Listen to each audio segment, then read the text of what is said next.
નમસ્કાર, આપ જોઈ રહ્યા છો લોકમંચ ને હું છું જય શર્મા। તો ભ્રષ્ટાચાર એ દેશના આર્થિક વિકાસને અસર કરે છે અને સૌથી વધુ તેનો ભોગ બને છે કે સામાન્ય નાગરિક।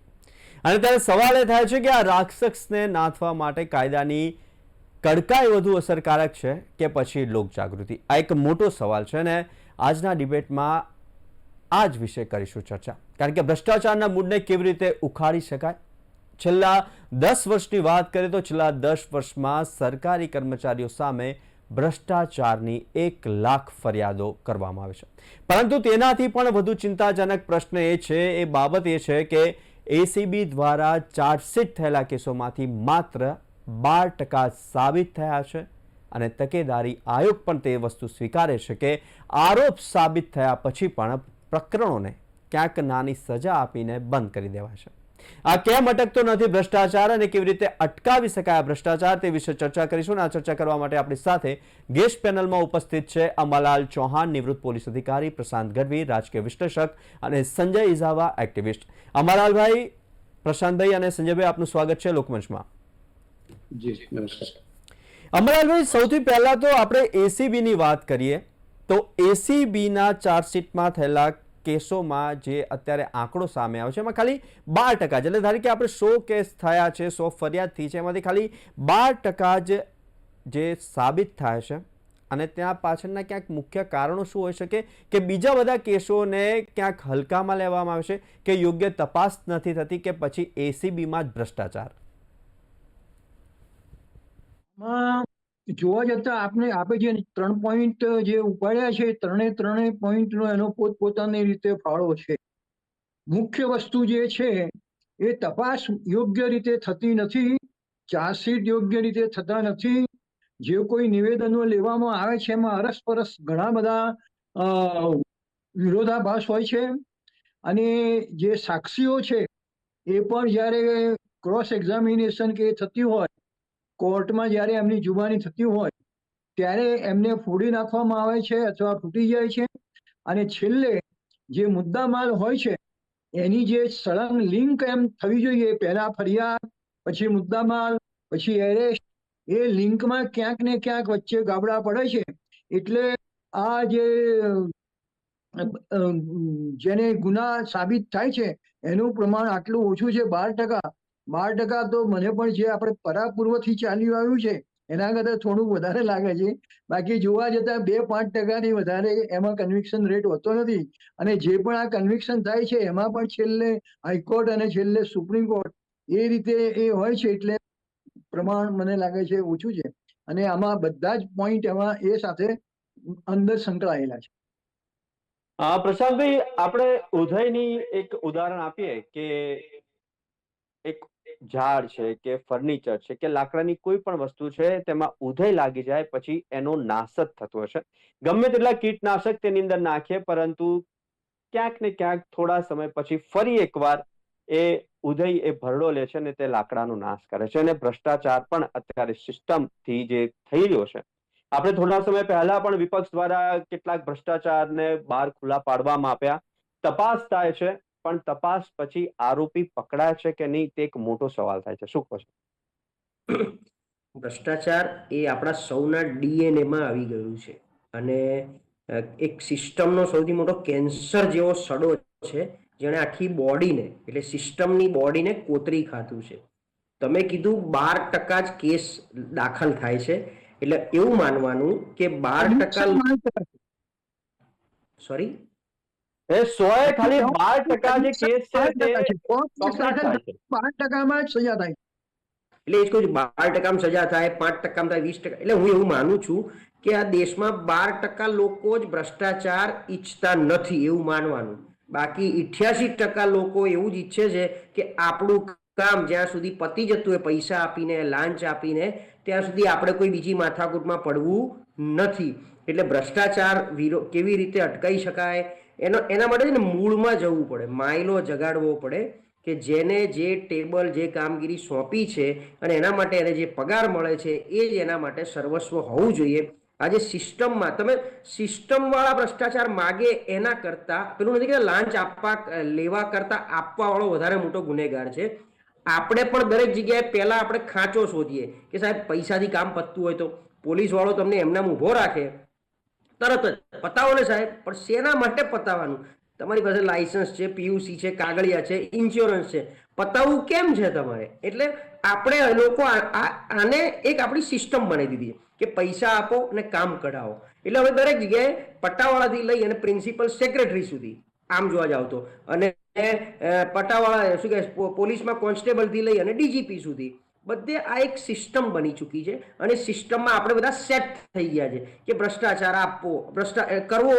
આને એકચ્યુઅલી આને ભ્રષ્ટાચાર કહેતા જ નથી આ લોકો. આ શબ્દને પછી બીજી રીતે આપણે જોઈએ તો લિંક છે, ઓળખાણ છે, જેક છે, એવી રીતે ખપાવવામાં આવે છે. મૂળ ભ્રષ્ટાચાર નાબૂદી જ્યારે જનતા પોતે, કારણ કે જો લેવા વાળો તો લેવાનો જ છે, અને એ લોકો તો તરાપ રાહ જોઈને બેઠા છે કે ક્યારે કોઈ અમને બકરો મળી જાય અને અમે આને પાડી દઈએ. જનતા એટલી પહેલા તો જાગૃત થાય કે સરકારમાં બેઠેલા તમામ કર્મચારીઓ અમારા નોકર છે. સરકારી નોકર કોને કહેવાય છે? તમારા માટે કામ કરવા ત્યાં બેસાડ્યા છે.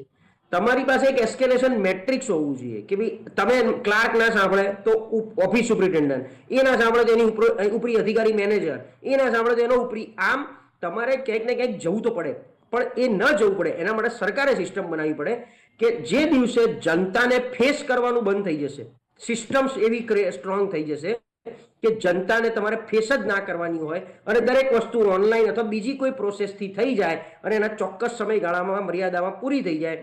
જનતા ફેસ કરાય છે એટલા માટે લોકોને ભ્રષ્ટાચાર અને ભ્રષ્ટાચારના અલગ અલગ ખાંચા એટલે રસ્તા છે. એકચ્યુઅલી જેમ હું પોલીસની વાત કરીએ તો હું 100 નંબર પર ફોન કરું, હું ફરિયાદી હોઉં તો ફરિયાદીને એવું કહેવાય કે આરોપીને વહેલમ વહેલી તકે પૂરું કરી નાખશું, આપણે ચિંતા ના કરો, અમે બેઠા છીએ, અમારું શું. અને આરોપીને બોલાવી ભાઈ ફરિયાદીને સંભળાવી દઈશું, અમે સંભાળી લઈશું, તારા વિરુદ્ધ કંઈ ગુનો દાખલ ના થાય, તને આરોપી ના થાય, બીજું કંઈ આગળ ના વધે એના માટે હેન્ડલ કરી લઈશું, અમારું શું. એટલે બે બાજુથી ફરિયાદી અને આરોપી, પીઆઈના વહીવટદાર. આવી કોઈ મેકમમાં કોઈ જગ્યા છે? ચેનલની અંદર ચેનલ હેડ હોય, એન્કર હોય, પ્રોડ્યુસર હોય, ચેનલ વહીવટદાર જેવી કોઈ વસ્તુ હોય? એમ પીઆઈના વહીવટદાર. બોલો, આ પ્રકારની એક પોસ્ટ છે પોલીસ સ્ટેશનની અંદર. અને ખુદ મુખ્યમંત્રીએ જ્યારે સ્વીકાર્યું છે કે અમારું રેવન્યુ અને એટલે મહેસૂલ અને ગૃહ ખાતું આ બે ભ્રષ્ટાચારથી પંકાયેલું છે. હવે આને નાબૂદ કરવા માટે સૌથી પહેલા કે જે વસ્તુ જ્યાં થઈ રહી છે ત્યાં જ કેવી રીતે ઓપનલી ઉઘાડા પાડી શકાય. હવે તો સોશિયલ મીડિયાનું આટલું સરસ માધ્યમ છે, લોકો હવે એટલા માટે તો બીકના માર્યા લોકો મોબાઈલ બી બહાર મુકાવે છે. પીઆઈની કેબિન હોય, સચિવની કેબિન હોય, મંત્રીશ્રીની કેબિન હોય.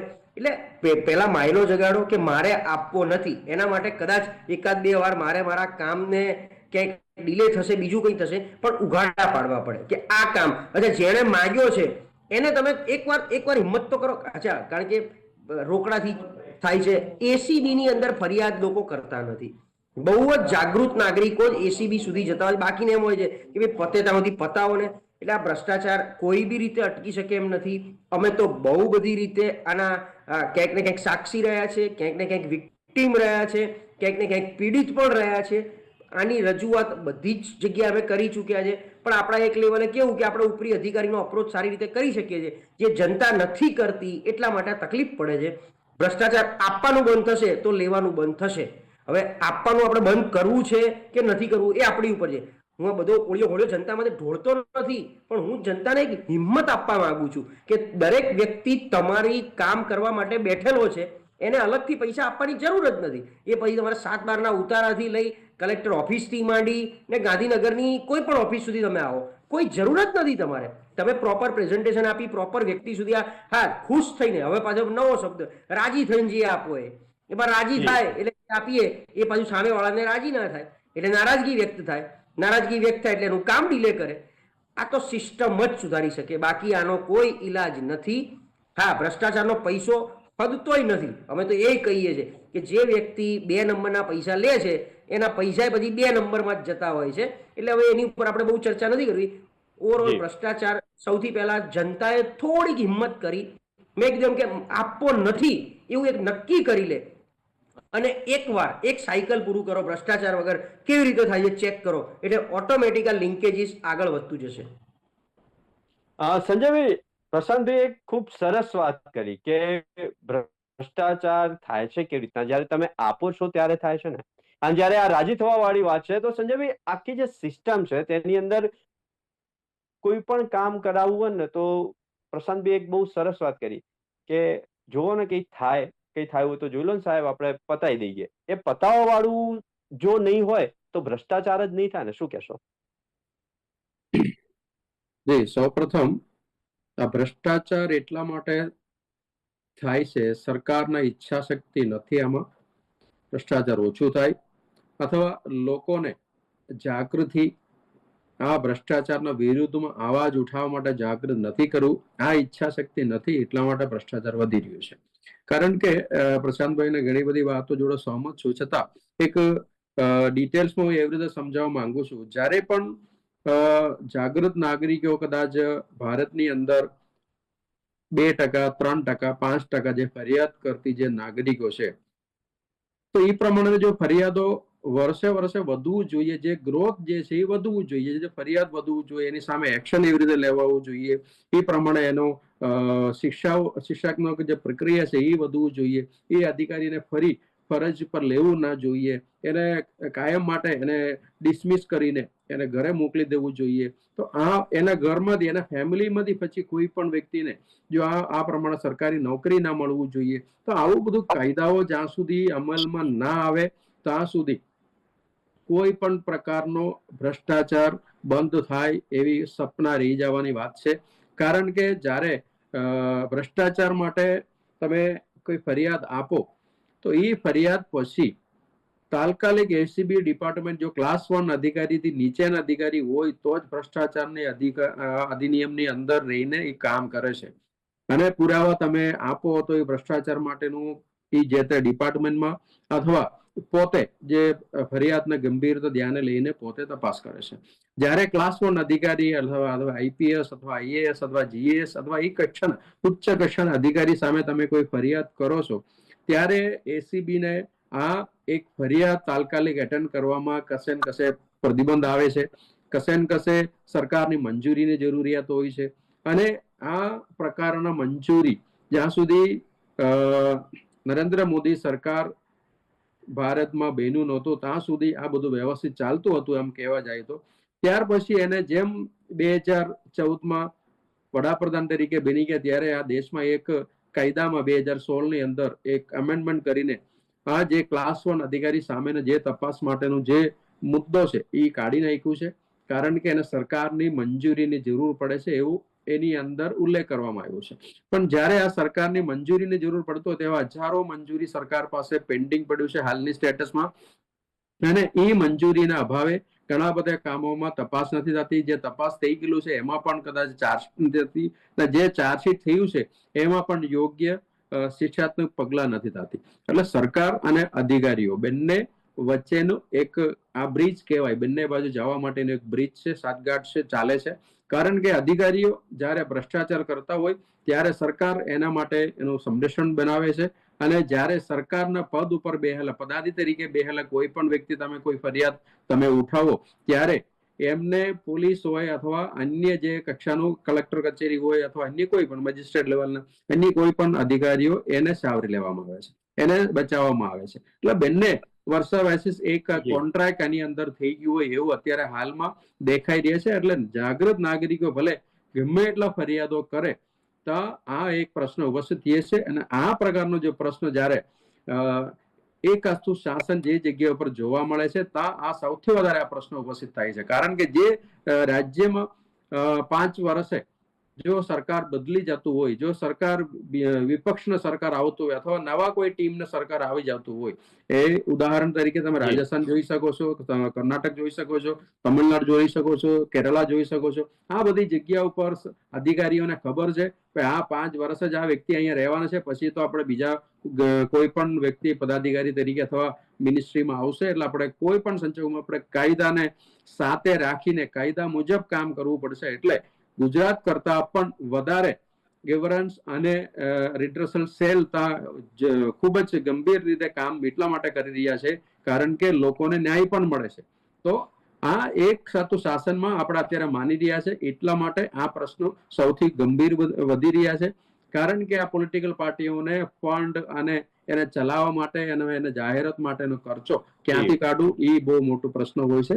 એટલે ભ્રષ્ટાચાર બંધ કરવું હોય તો પહેલા સરકાર બદલી નાખવું પડે એવું અમારું મંતવ્ય છે. અમરલાલભાઈ, આપ પણ સરકારી ખાતા સાથે જોડાયેલા છો, એઝ અ એડવોકેટ પણ છો અને ઘણા બધા સોશિયલ કામમાં પણ જોડાયેલા છો. તો આપ જ્યારે એક્ટિવ હતા, જ્યારે પદ ઉપર હતા, ત્યારે કેવા પ્રકારના અને કયા કયા ડિપાર્ટમેન્ટની અંદર ભ્રષ્ટાચાર આપે જોયા છે? અમે આમ જોવા જઈએ તો લગભગ દરેક સરકારના જે વિભાગ છે એમાં દરેકમાં ભ્રષ્ટાચાર છે. જો આપને યાદ હોય તો જ્યારે આપણા વિજયભાઈ રૂપાણી ચીફ મિનિસ્ટર હતા ત્યારે એમને તો રીતસર એક જાતની ઓથોરિટી અધિકૃત જે આપણે સફેદ પેપર વ્હાઇટ પેપર કહેવાય એવું એમને બયાન આપેલું કે રાજ્યમાં સૌથી વધારે ભ્રષ્ટાચાર રેવન્યુ ડિપાર્ટમેન્ટમાં છે, બીજા નંબરમાં પોલીસ ખાતામાં છે, ત્રીજા નંબરમાં R&B એટલે જાહેર બાંધકામ ખાતું જે આપણે કહીએ છીએ. એટલે એ રીતે એમણે પોતાની રીતે વગર માગે પબ્લિકને જણાવેલું હતું કે આવું બધું ચાલે છે. અને એના પછી ઘણા બધા સાબરમતીમાં પાણી વહી ગયા એટલે ભ્રષ્ટાચાર વધતો ને વધતો જ ગયો છે. અને જે રીતે કહ્યું કે ભ્રષ્ટાચાર એ આપણા દેશમાં એટલો બધો વહી ગયો છે, બધો પેસી ગયો છે કે આખા વિશ્વના 193 દેશોમાંથી કંઈ 167 દેશોના જે સર્વે થયા એમાં આપણો નંબર કંઈ એમ છે, આપણી પાછળ બહુ ઓછા છે ને આપણા ઉપર ઘણા બધા વધારે છે. એટલે આપણો નંબર ઘણો બધો પાછળ છે, મતલબ આપણે ભ્રષ્ટાચારમાં ખતબદ છીએ. અને આપણી પોઝિશન આજુબાજુના દેશો કરતા પણ હવે બગડતી જાય છે એવું જણાઈ આવે છે. આજે પ્રાઇમ મિનિસ્ટર લેવલના માણસ કોઈ એક માણસ સામે કહેતા હોય કે એને 70,000 કરોડનો ભ્રષ્ટાચાર કર્યો છે અને બીજા ત્રીજા ચોથા દિવસે એ માણસ ડેપ્યુટી ચીફ મિનિસ્ટર બની જાય છે. જે લોકો ન્યૂઝપેપરો વાંચતા હશે, ખબર રાખતા હશે, એમને બધાને ખ્યાલ હશે. પ્રશાંતભાઈ, જી પ્રશાંતભાઈ, મારો અવાજ આવી રહ્યો છે આપને? બિલકુલ આવે છે, બોલો. પ્રશાંતભાઈ, હવે આ જે ઘર કરી ગયું છે તો તેને કાઢવા માટે કાયદો છે, પણ એ કાયદો કેમ એટલો કડક નથી કે કડક કરવામાં નથી આવતો? કે કદાચ તેમના જ વ્યક્તિઓ કે કહેવાય છે ને કે વહીવટદાર, તો એ બધા જ ડિપાર્ટમેન્ટના વહીવટદારનું પણ એક સંકલન હશે ખરું? સંકલન પણ એ આમ જોવા જતા ટોપ લેવલમાં અમરલાલભાઈ, આપની પાસે આવું છું.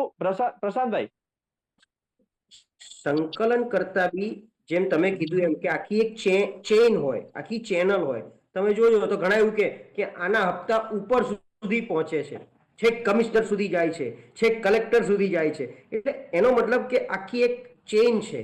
તો ખરેખર શું ચેન આમાં સંકળાયેલી છે કે નહીં એ તમે ચેક કર્યું છે પર્સનલી? કહેવાવાળા તો કહી દેશે, કારણ કે બીજી એક તકલીફ એ પણ થઈ છે કે પહેલા 10 વર્ષ પહેલા આટલો બધો હાઈપ લોકોમાં પૈસા કમાવાની જે ગેલછા હોય છે ને એટલી બધી નહોતી. પહેલા જે મળતું હતું, જે રીતે લોકો રહેતા હતા, તમારા મારા ફાધર કદાચ 5,000 જ પગાર હતો અને આપણે ઘર ચલાવતા હતા. અને એ વખતે 2 નંબરની કોઈ આવક નહોતી. 2 નંબરની આવક, ઉપલી આવક, સારું ટેબલ, આ બધા શબ્દો ભ્રષ્ટાચારના પેરામીટરના છે. એટલે પહેલા લોકોને છે ને આટલું બધું ગ્લોરીફાઈડ લાઈફમાં રહેવા માટેની ગેલછા નહોતી. હવે એકબીજાના સ્ટેટસ સિમ્બોલના પ્રેશરમાં આવીને પણ લોકો તમામ પ્રકારના કાળા કામ, જેની પાસે સરકારી નોકરી હતી, આવા ફ્રોડ પણ કરીને પૈસા કમાવાનો કિમિયો ઊભો કરે છે.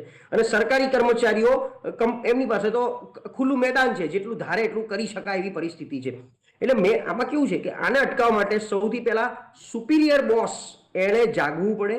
એણે તમામ વસ્તુનો રિવ્યુ એ રીતે કે એક ફાઇલ આખા સિસ્ટમમાં ફરી અને પૂરી થઈ અને અરજદાર પાસે પાછી કેટલા સમયમાં જાય છે ટાઈમલાઈનમાં, એ આપણે વચ્ચે એના માટે તો આખી ફાઇલની ટ્રેકિંગ સિસ્ટમ લાયા ઓનલાઈન ઈ સરકારના નામે. પણ એની અંદર બી ક્યાંક ને ક્યાંક ફાઇલો કેટલાય દિવસો સુધી પડી રહે છે. એટલે ઉપરી અધિકારી અથવા ઉપરી બોસ જેને કહેવામાં આવે છે એ બધી મંત્રી પણ હોઈ શકે, જિલ્લામાં કલેક્ટર હોઈ શકે અને અહીંયા સચિવ હોઈ શકે. એમણે જ એમની રીતે આ ફાઇલ કેટલી જલ્દીમાં જલ્દી ક્લિયર થાય અને એનું ટેબલ ક્લીન રહે ઝીરો ટોલરન્સ અગેન્સ્ટ કરપ્શનની મોટી મોટી આપણે વાતો કરીએ છીએ, પણ જ્યાંથી આ સૂત્ર બન્યું છે ને એ જ ઓફિસમાં ભ્રષ્ટાચાર અમે થતા ઘણા જોયેલા છે, હાલની તારીખમાં પણ થાય છે. એટલે આ એક તો શિક્ષાત્મક પગલાં. આમ તો એસીબીમાં અત્યારે પહેલાં એવું હતું કે એસીબીમાં છટકું ગોઠવે અને જો પકડાઈ જાય તો પહેલાં નીચલી કોર્ટ પણ જામીન આપી દેતા હતા. હવે નીચલી કોર્ટ નથી આપતી, હાઈકોર્ટ સુધી જવું પડે છે. એટલે લોકોમાં થોડોક તો ડર પેઠો છે કે ભાઈ એસીબીનું ધ્યાન રાખજો, એસીબીમાં ભરાઈ જાય તો હાઈકોર્ટ સુધી જવું પડે છે અને ફેમિલી આખું ડિસ્ટર્બ થઈ જવાય છે. એટલે થોડાક લોકો બીવે છે, પણ આવા એ કેસ બહુ જ ઓછા છે, કારણ કે લગભગ લોકો આપવાવાળા વધારે છે આ કરવાવાળા કરતા. આ કોણ કરે છે હું તમને કહું, એસીબીનો ઉપયોગ એ જ લોકો કરે છે જેને પાણી નાક ઉપર જતું રહે છે. નાક ઉપર એટલે એટલા માટે કે સપોઝ મારી કોઈ ફાઇલ કે મારું કોઈ કામ છે, એમાં તમે ચારે અલગ અલગ ઓફિસર છો, અંબાલાલ કાકા પણ છે, સંજયભાઈ પણ છે અને જય પણ છે.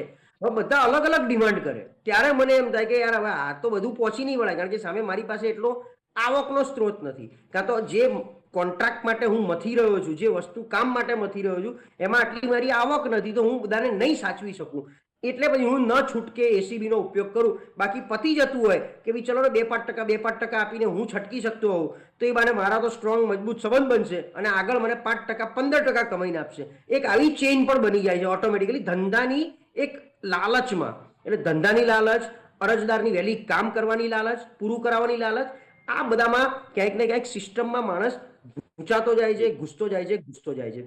જ્યાં સુધી ઉપરી અધિકારી અને ઉપલા કહેવાતા સો કોલ્ડ માથાઓ આની ઉપર દંડો લઈને નહીં બેસે, જેમ એટલે અમુક મંત્રી એવું કે હું પગાર નથી લેતો, પગાર જતો કરું છું, પણ એની સામે એ વ્યક્તિએ બીજું શું કરેલું છે?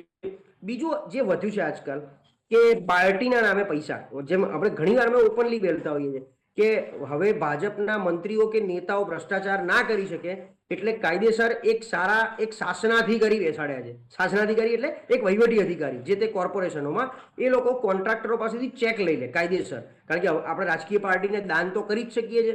એ દાનના નામેના ચેક લઈ અને સીધો વ્હાઇટનો ભ્રષ્ટાચાર, ક્રોની કેપિટલિઝમ જેને કહેવામાં આવે છે. પ્રશાંતભાઈ, સોરી આપને અટકાવવા માંગુ છું કારણ કે સમયનો અભાવ છે. સંજયભાઈ, ઓનલી 30 સેકન્ડ, કે લૂપ હોલ્સ છે એ સામા છે? નાગરિકોમાં, અધિકારીઓમાં, કાયદામાં કે પછી સિસ્ટમમાં? લૂપ હોલ્સ તો કાયદામાં છે, કારણ કે નાગરિકો કોઈ પણ સંજોગોમાં પોતાનું કામ કરાવવા માટે અથવા અને ગેરકાયદેસર કામ કરવા માટે પણ તત્પર બતાવતા હોય ત્યારે કાયદો જો કડક બનેલો હોય તો આ પ્રમાણેનો જે શોર્ટકટ અપનાવવા માટેનું તમામ નાગરિકો અથવા અન્ય વ્યક્તિઓ જે એમનું જે ઈચ્છા શક્તિ છે એ બંધ કરશે, કારણ કે કાયદો જ આપણને કેમે ત્યાં આટીકુટીમાં લેશે એવું ભય લોકોમાં પણ નથી, કારણ કે કાયદો એટલો વ્યવસ્થિત નથી. અને ભ્રષ્ટાચાર કરીને હું બ્રીફ લેવું છતાં મને કઈ થશે નહીં અથવા વર્ષની અંદર હું પાછા એની પોઝિશન પર આવી જઈશ એવું જે વિશ્વાસ જે અધિકારીઓમાં જે બેસી ગયું છે એ પણ આ કાયદો નબળું છે એટલા માટે છે. તો કાયદો કોઈ પણ સંજોગોમાં કડક બનવું જોઈએ તો જ આ પ્રમાણે ભ્રષ્ટાચાર બંધ થશે, નહીતર પછી ભ્રષ્ટાચાર આનાથી પણ ચરમસીમે પહોંચશે, એમાં કોઈ શંકાનું સ્થાન નથી. તો ભ્રષ્ટાચાર ફૂલ્યો ફાલ્યો છે, હવે કાયદો પાંગડો કે પછી લોક જાગૃતિ ઓછી કે લોકો મૌન રહેવું વધારે પસંદ કરે છે અને પતાવી દેવાનું કામ કરે છે? પ્રશાંતભાઈ, સંજયભાઈ અને અંબાલાલભાઈ, આપ અમારી સાથે જોડાયા ભ્રષ્ટાચાર કાયદો પાંગડો કે લોકો મૌન તે વિશે ચર્ચા કરવા માટે, તે બદલ ખૂબ ખૂબ આભાર. તો આથી લોકમંચમાં આજની ચર્ચા, ભ્રષ્ટાચાર કેવી રીતના ફૂલ્યો ફાલ્યો, તેની માટે જવાબદાર કોણ, તે એક મોટો સવાલ છે. તો આવતીકાલે નવા વિષય સાથે ફરી મળીશું, કરીશું ચર્ચા. ત્યાં સુધી મને આપશો રજા. નમસ્કાર.